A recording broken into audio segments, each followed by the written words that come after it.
ثابت کنید هر نقطه مانند پی روی عمود منصف پاره خط آبی از نقاط آبی به یه فاصله هستن. حواستون باشه اینا به عنوان جای خالی هم میتونه بیاد، پس ویژگی نیمساز و عمود منصف رو بدونید که به چه صورتی هستش.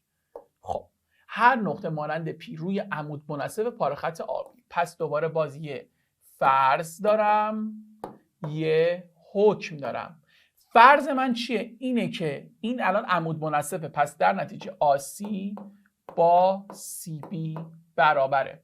حکم من چیه؟ حکم من این هستش که پی آ مساوی هستش با پی بی. حالا چیا با هم دیگه برابر میشه؟ نگاه کن اینجا رو.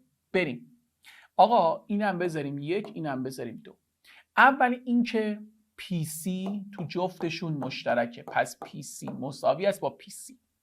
زاویه سی یک مساوی هستش با زاویه سی دو و آسی مساوی هستش با سی بی. اینو تا اینجا داشته باش.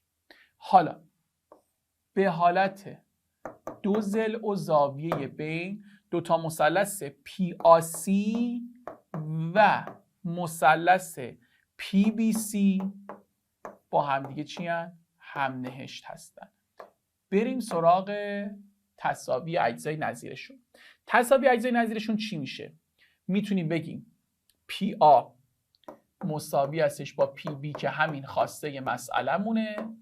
بگیم زاویه پی یک و پی دو هم با هم برابرن، شما کامل بنویسیم. و در نهایت زاویه آ و بی هم با هم دیگه چی میشن؟ برابر میشن. پس در نتیجه زاویه آ مساوی هستش با زاویه بی که همون پی آ مساوی با پی بی خواسته مسئلمون هستش.